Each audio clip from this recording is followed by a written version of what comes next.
Hello everyone, welcome to BioDivine. গতকাল বা আগের ক্লাসে আমরা উদ্ভিদ ক্লাস 9-এর উদ্ভিদ রাজ্যের তৃতীয় শ্রেণী অর্থাৎ টেরিডোফাইটের সম্পর্কে পড়েছিলাম।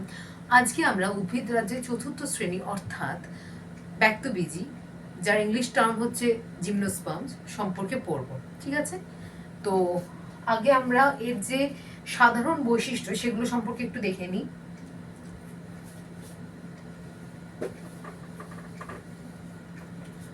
ব্যক্তবীজী প্রধানত স্বভোজী,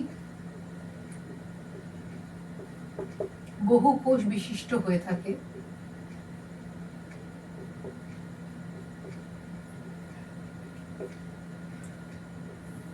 স্বভোজী মানে কি? এরা কিন্তু সালোক সংশ্লেষে অংশগ্রহণ করে অবশ্যই। আচ্ছা, দ্বিতীয় পয়েন্ট কি? এরা প্রধানত স্থলজ উদ্ভিদ। এদের দেহ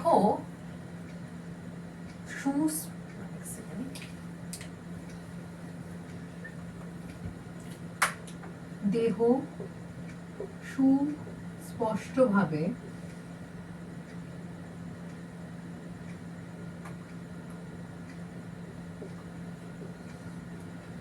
কাণ্ড, পাতা, মূলে বিভক্ত এবং যেটা খুব ইম্পর্টেন্ট, এরা কিন্তু রেণুধর।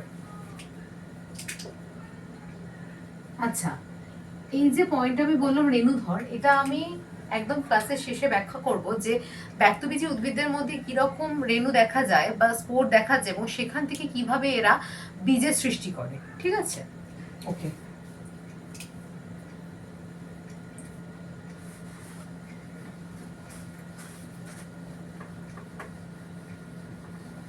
আচ্ছা, এবার একটু এদের মূল এবং কাণ্ড কি ধরনের হয় সেটা আমরা একটু দেখে নিই। মূল এদের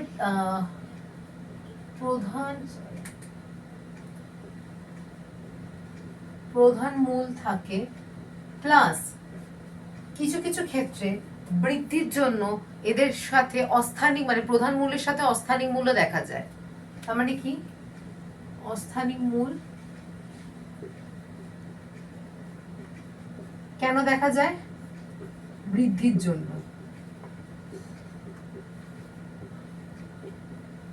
আচ্ছা, কাণ্ড।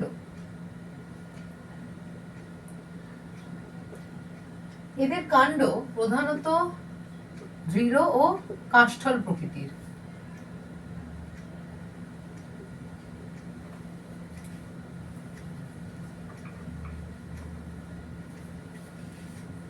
দৃঢ়, দীর্ঘ, কাষ্ঠল এবং অবশ্যই শাখা প্রশাখা যুক্ত।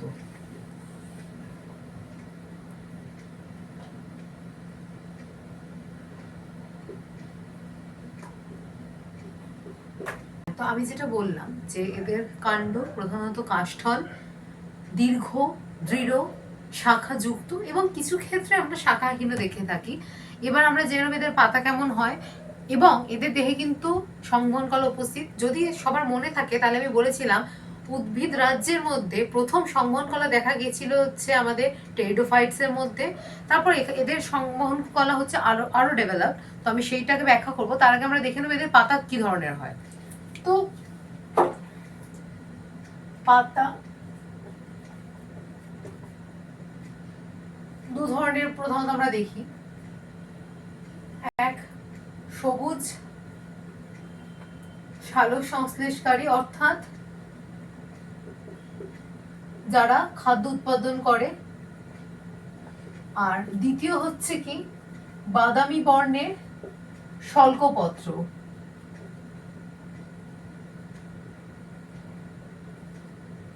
আচ্ছা, এটা হচ্ছে আমাদের জিমনোস্পার্মের পাতা বা ব্যক্তবীজীদের পাতা। আচ্ছা, এবার হচ্ছে এদের সংবহন কলা। সংবহন কলা প্রধানত দুটো ভাগে বিভক্ত। একটা হলো জাইলেম আর একটা হলো ফ্লোয়েম। এই জাইলেম কি করে?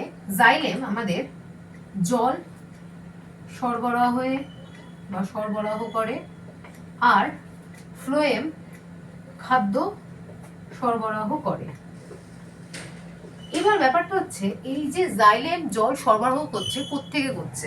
মাটি থেকে গাছের মূলের মাধ্যমে সেই জল জাইলেম কলার মাধ্যমে গোটা উদ্ভিদ দেহে ছড়িয়ে পড়ে, এবং পাতায় উৎপন্ন খাবার সালোকসংশ্লেষণের মাধ্যমে পাতায় যে খাদ্য উৎপন্ন হয় তা ফ্লোয়েম কলার মাধ্যমে সারা উদ্ভিদ দেহে ছড়িয়ে পড়ে।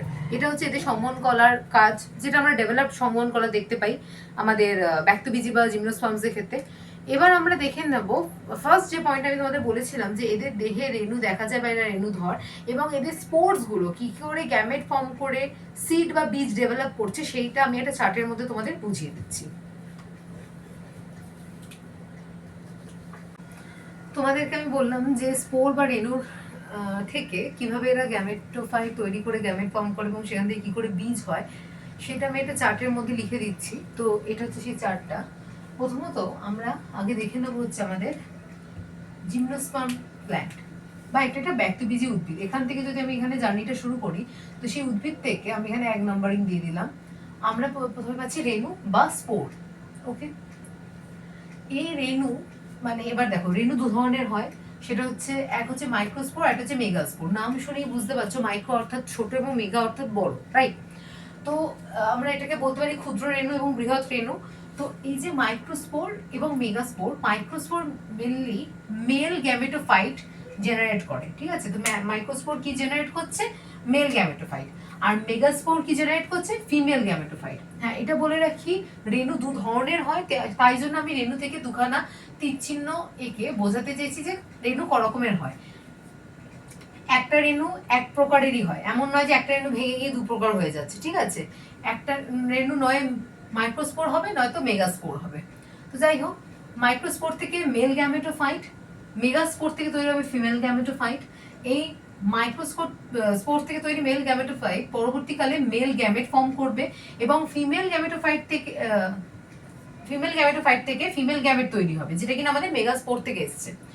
এবার এই মেল গ্যামেট আর ফিমেল গ্যামেট দুটোর ফিউশনে তৈরি হবে হচ্ছে আমাদের জাইগোট। জাইগোট ডেভেলপমেন্টের মাধ্যমে ফর্ম করবে হচ্ছে আমাদের এমব্রায়ো, আর সেই এমব্রায়ো থেকে তৈরি হবে আমাদের সিড বা বীজ। ওকে, এই যে সিড বা বীজ তৈরি হলো, সেখান থেকে আবার এই সাইকেল ফিরে যাবে হচ্ছে নিউ জিমনোস্পার্ম প্ল্যান্ট বা নতুন ব্যক্তবীজী উদ্ভিদের দিকে। তাহলে কি হচ্ছে, ফার্স্টে আমাদের জিমনোস্পার্ম প্ল্যান্ট থেকে আমরা রেণু পেলাম। রেণু প্রধানত আমরা দু ধরনের পেয়ে থাকছি, সেটা হচ্ছে এক হচ্ছে আমাদের মাইক্রোস্পোর, আর একটা হচ্ছে মেগাস্পোর। এবার এই মাইক্রোস্পোর থেকে আমরা পাচ্ছি হচ্ছে male gamete through male gametophyte, আর এই মেগাস্পোর থেকে আমরা পাচ্ছি female gamete through female gametophyte. এবার এই male gamete and female gamete fuse করে তৈরি হচ্ছে জাইগোট। জাইগোট থেকে আসছে আমাদের এমব্রায়ো, এবং এমব্রায়ো ডেভেলপ হচ্ছে সিডে। এবার এই সিড থেকে আবার নতুন করে জিমনোস্পার্ম প্ল্যান্ট জেনারেট হচ্ছে। ওকে, আশা করছি তোমাদের এটা বুঝতে কোনো অসুবিধা হবে না বা হয়নি। আর যদি অসুবিধা হয়ে থাকে তোমরা একটু কমেন্ট বক্সে জানিও। লাস্ট একটা কথা বলে দিই, যদি আমি এটা আগেও বলেছি, সেটা হচ্ছে এদের ক্ষেত্রে কিন্তু কোনো ফল গঠিত হয় না বা বীজ আবৃত থাকে না, ঠিক আছে? যেহেতু এদের ফল গঠিত হয় না এবং বীজ আবৃত থাকে না, তাই আমরা এদেরকে কি বলবো? ব্যক্তবীজী, এবং এই কারণেই এদেরকে ব্যক্তবীজী বলা হয়। আর লাস্ট এক্সাম্পল আমি কিছু দিয়ে দিই, সেটা হচ্ছে এদের উদাহরণ হচ্ছে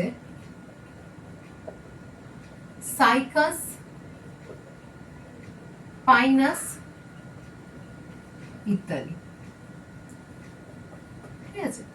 আশা করছি জিমনোস্পার্মে তোমাদের কোনো ডাউট হওয়ার কথা নয়, কিন্তু যদিও কোনো ডাউট থেকে থাকে বা এই চার্টটা বা সংবহন তন্ত্রের বেসিকটা যদি বুঝতে অসুবিধা হয়ে থাকে, অবশ্যই আমাকে চ্যানেলটি মানে এই ভিডিওটির কমেন্ট বক্সে কমেন্টের মাধ্যমে জানিও। আর ভিডিওটি ভালো লাগলে নিজের বন্ধু বান্ধবদের সাথে শেয়ার করো এবং চ্যানেলটিকে সাবস্ক্রাইব করতে ভুলো না। Thank you.